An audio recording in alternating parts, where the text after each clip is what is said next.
Welcome to aspirants. આજે આપણે 14 ફેબ્રુઆરીના current affairs જોવાના છે. ડેટ સુધારવાની રહી ગઈ હતી એટલે હાથથી સુધારી દીધી છે. રાષ્ટ્રીય સમાચારો. સરકારી યોજનાઓ અભિયાનોમાં રાષ્ટ્રીય માછીમારી ડિજિટલ પ્લેટફોર્મની નોંધણી અભિયાન શરૂ કરવામાં આવ્યું છે. 14થી લઈને 22 ફેબ્રુઆરી દરમિયાન માછીમારો માટે ખાસ ડિજિટલ નોંધણી અભિયાનની શરૂઆત કરવામાં આવી છે. માછીમારોને સરકારી યોજનાઓનો લાભ મળે તેના માટે આ મુખ્ય કાર્યક્રમ છે. તેનાથી જે માછીમારો છે તે લોકોને સરકારી યોજનામાં લાભ મેળવવામાં સહાય થશે. એ લોકોની ડિજિટલ, જેમ કે આપણું આધાર કાર્ડ છે એ રીતે એ લોકોનો ડેટા ડિજિટલી રીતે એકત્ર કરવામાં આવશે અને એના આધારે તેમને સહાય મળવામાં સહાયતા રહેશે. બરાબર. જીકે જોઈએ. એનએફડીપી શું છે? તો નેશનલ ફિશરીઝ ડિજિટલ પ્લેટફોર્મ છે જે માછીમારી સંબંધિત માહિતી માટે વપરાય છે. પ્રધાનમંત્રી મત્સ્ય સંપદા યોજના શરૂ કરવામાં આવી હતી 2020માં, જે માછીમારો માટે શરૂ કરવામાં આવી હતી. પ્રધાનમંત્રી મત્સ્ય સંપદા યોજના વર્ષ યાદ રાખવાનું છે, 2020માં શરૂ કરવામાં આવી હતી. આગળ જોઈએ આર્થિક સમાચારોમાં, જેમાં ઇન્ડિયન ઇકોનોમિક્સ અને ગવર્મેન્ટ પોલિસીઝનો આપણે ઇન્ક્લુડ કરેલ છે. આ આપણે ગઈકાલે જોઈ ગયા હતા, પરંતુ એમાં એક ભૂલ થઈ ગઈ હતી કે આપણે 93 લખી દીધું હતું. ખરેખર રેન્ક છે આ વખતે 96 છે. એના માટે આજે ફરીથી એને ઇન્ક્લુડ કરેલું છે, કેમ કે ઇમ્પોર્ટન્ટ છે તમારા માટે. જે પણ આ જે રિપોર્ટ આવેલા છે તે ઇમ્પોર્ટન્ટ છે. આવા ઘણા રિપોર્ટ હોય છે. આપણે મોસ્ટલી બધા રિપોર્ટને કવર કરીશું. તેના ડેટા એ તમને પૂછાય છે અને કોના દ્વારા પબ્લિશ થાય છે, કયા વર્ષથી પબ્લિશ થાય છે, એનું હેડક્વાર્ટર ક્યાં આવેલું છે, એ બધા ક્વેશ્ચન તમને પૂછાતા હોય છે. એના માટે આપણે ભૂલ સુધારીને ફરીથી આજે ઇન્ક્લુડ કરેલો છે. ભ્રષ્ટાચાર આલેખન સૂચકાંક 2024 તો પબ્લિશ કરે છે ટ્રાન્સપરન્સી ઇન્ટરનેશનલ. અને ક્યારે પબ્લિશ થયો? 11 ફેબ્રુઆરીએ. ક્યારનો? 2024ના વર્ષનો, એટલે કે ગયા વર્ષનો પ્રકાશિત થયો 11 ફેબ્રુઆરી 2025.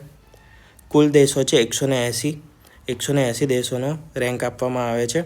શેના આધારે? કરપ્શનના આધારે, કે એ દેશમાં કેટલું ભ્રષ્ટાચાર છે અને કેટલો નથી એના આધારે.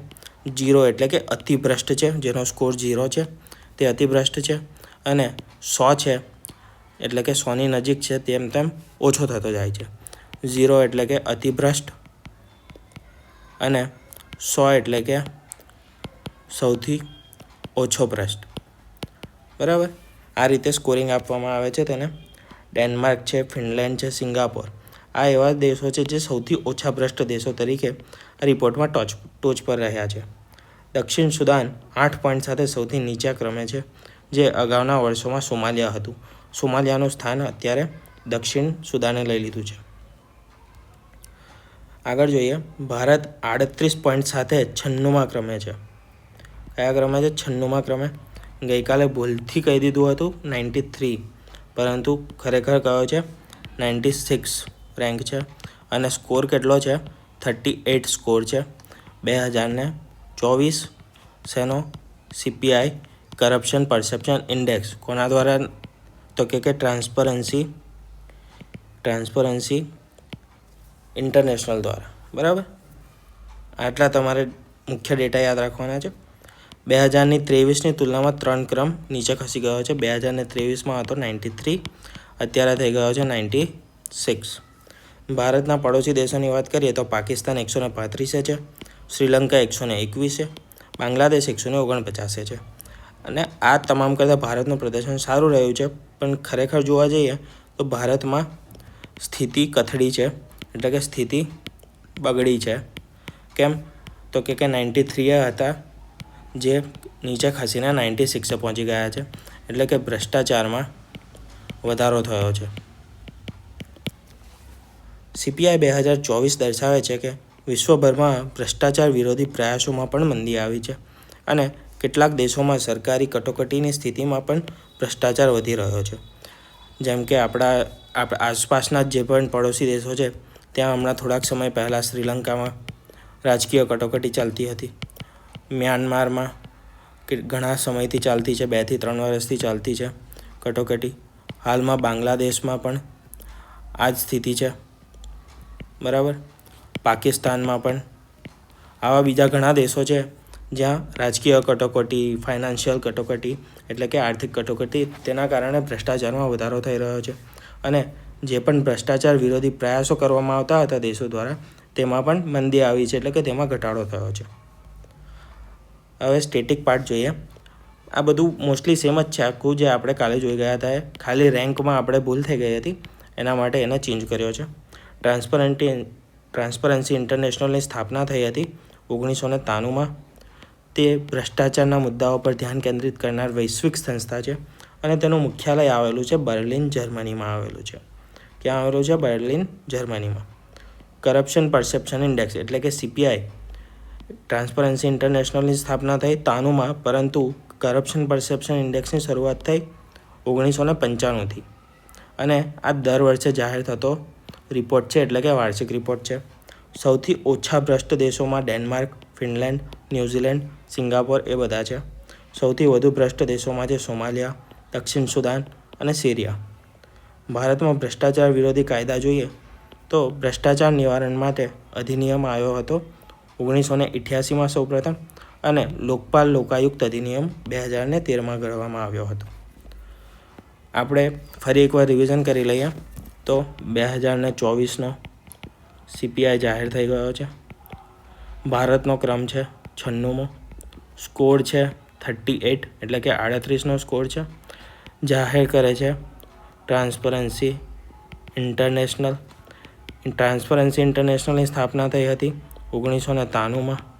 એ ભ્રષ્ટાચારની વિશે કામ કરનારી વૈશ્વિક સંસ્થા છે.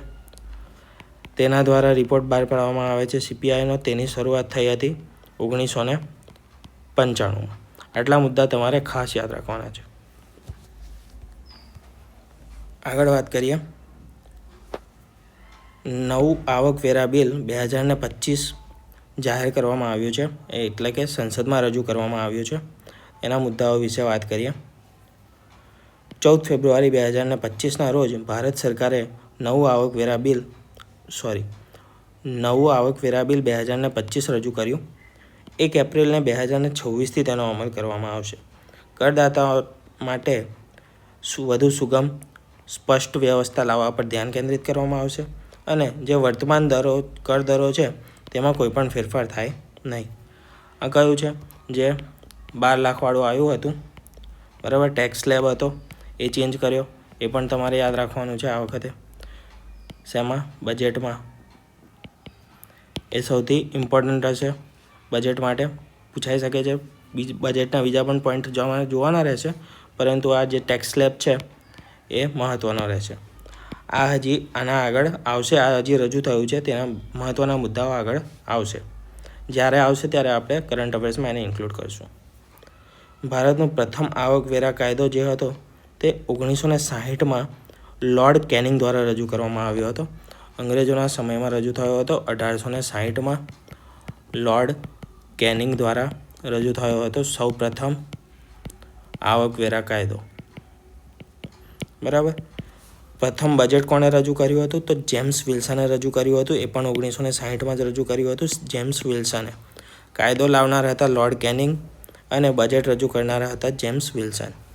હાલની વ્યવસ્થા આપણે CBDT આધારની છે, એટલે કે central board of direct taxes હેઠળ આ કર વ્યવસ્થા છે તે લાગુ થાય છે. આગળ વાત કરીએ. ESG રેટિંગ માટે SEBIએ નવી માર્ગદર્શિકા જાહેર કરી છે. ESG શું છે? તો કે ESG એટલે એન્વાયરમેન્ટ, સોશિયલ, ગવર્નન્સ, બરાબર. એક રેટિંગ છે જે આપવામાં આવે છે કંપનીઝને, કે પછી જે પણ ઉદ્યોગો હોય મોટા, એને, જેના માટે જે કોને કામ લાગે? તો ગવર્મેન્ટને કામ લાગે. એના ડેટા ઇન્વેસ્ટર્સને કામ લાગે, બરાબર. જેના પર પર્યાવરણીય અસર શું થાય છે શેની? તો કે જે ઉદ્યોગ છે એની, જે કંપની છે એની, એ તમામ એના સાથે ફાઇનાન્સને જોડીને આ રિપોર્ટ બનાવવામાં આવે છે, રેન્કિંગ આપવામાં આવે છે, બરાબર. એને આપણે ESG તરીકે ઓળખીએ છીએ. તો સેબીએ પર્યાવરણ, સામાજિક અને શાસનને રેટિંગ માટે નવી ગાઈડલાઇન્સ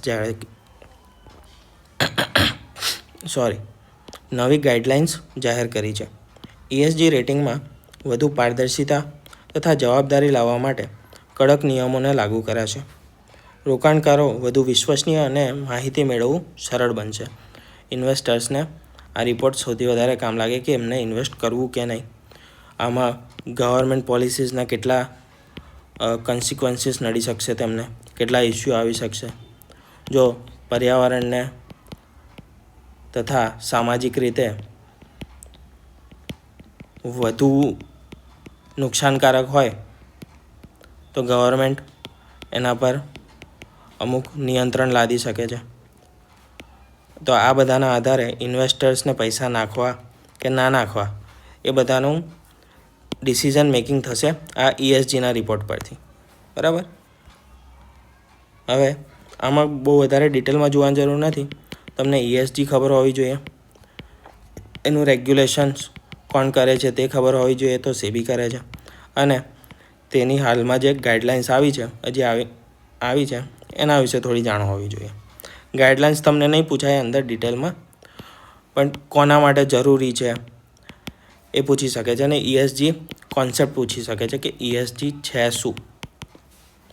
સેબી વિશે જોઈએ તો 1988માં તેની સ્થાપના કરવામાં આવી હતી અને 1992માં તેને કાયદાકીય દરજ્જો મળ્યો હતો. ESG ફંડ એટલે કે પર્યાવરણ, સામાજિક જવાબદારી અને ગવર્નન્સ પર આધારિત રોકાણ. ESG ફંડ શું છે? પર્યાવરણ, સામાજિક જવાબદારી અને ગવર્નન્સ પર આધારિત રોકાણ છે. આટલી વસ્તુ ખાલી ધ્યાન રાખજો. આમાં કરંટ અફેર્સમાં આગળ જોઈએ વિજ્ઞાન અને ટેકનોલોજી પર, તો KM3NETના સહયોગ દ્વારા ન્યુટ્રિનો સંશોધનમાં પ્રગતિ કરી છે. આ KM3NET શું છે? તો ક્યુબિક કિલોમીટર ન્યુટ્રિનો ટેલિસ્કોપ, બરાબર. આની એક ટીમ છે, તેને એક મહત્ત્વની પ્રગતિ કરી છે. સમુદ્રમાં ઊંડે ટેલિસ્કોપ સ્થાપિત કરશે આ ટીમ અને તેનાથી ન્યુટ્રિનો કણોનો અભ્યાસ શક્ય બનશે. આ જે ટેલિસ્કોપ છે તે સમુદ્રમાં ઊંડે સ્થાપિત કરવામાં આવશે અને તેનાથી જે ન્યુટ્રિનો કણ છે, ન્યુટ્રિનો નામના કણ છે, તેનો અભ્યાસ સરળ બનશે. તેનાથી આપણને બ્રહ્માંડના રહસ્યો પણ ઉકેલવામાં મદદરૂપ થશે. ન્યુટ્રિનો કણ શું છે? તો ન્યુટ્રિનો કણ એ એકદમ સૂક્ષ્મ ઉપપરમાણુ કણ છે. પરમાણુ એનાથી પણ નાના ઉપપરમાણુ, બરાબર. ઉપપરમાણુ કણ છે જેને ન્યુટ્રિનો તરીકે આપણે ઓળખીએ છીએ, જે અત્યંત ક્રિયાશીલતા ધરાવે છે, એટલે કે અત્યંત એક્ટિવ છે, અત્યંત ક્રિયાશીલ છે આ કણ.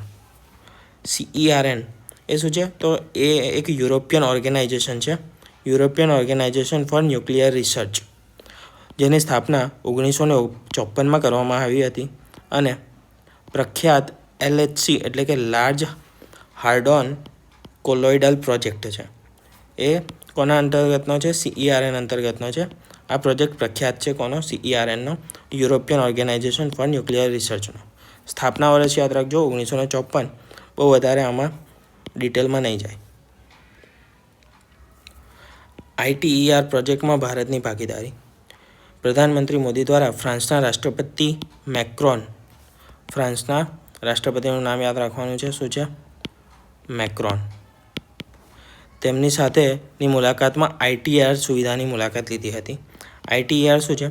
ફ્યુઝન ઉર્જા માટે વિશ્વના સૌથી મોટા વૈજ્ઞાનિક પ્રોજેક્ટમાં ભારતની ભૂમિકા ભજવે છે. ITER છે ફ્યુઝન ઉર્જા માટેનો સૌથી મોટો વૈજ્ઞાનિક પ્રોજેક્ટ છે. એમાં ભારત મહત્ત્વની ભૂમિકા ભજવી રહ્યું છે. સ્વચ્છ અને અખૂટ ઉર્જા સ્ત્રોતો વિકસાવવા માટેનો આ એક પ્રયાસ. ITER શું છે એ જોઈએ. ITER છે ઇન્ટરનેશનલ થર્મોન્યુક્લિયર એક્સપેરિમેન્ટલ રિએક્ટર, જે 1985માં તેની શરૂઆત કરવામાં આવી હતી. તે ફ્રાન્સના કેડાર્કે સ્થળે આવેલું છે.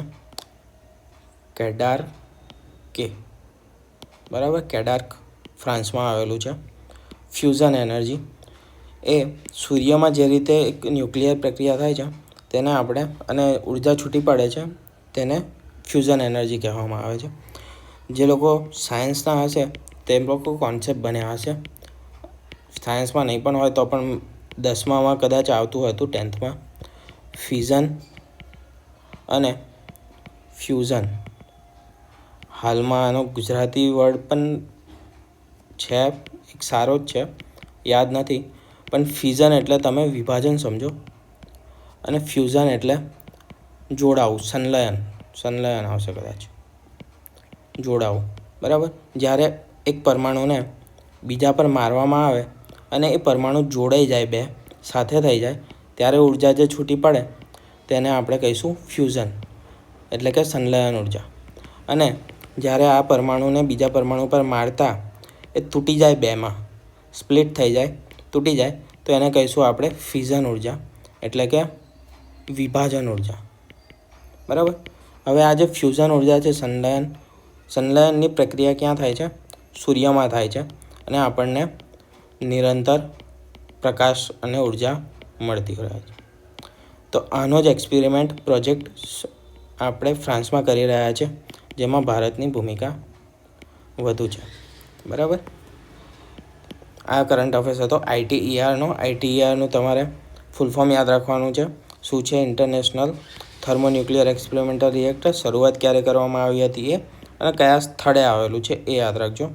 બીજું યાદ રાખવાનું છે, આ તમારે કોન્સેપ્ટ યાદ રાખવાનો છે ફ્યુઝન અને ફિઝનના, જે તમને સાયન્સ એન્ડ ટેકનોલોજીમાં પૂછાય છે. આપણે જનરલ સાયન્સ જે આવે છે સબ્જેક્ટ, બરાબર, એમાં તમને પૂછાય છે આવા કોન્સેપ્ટ.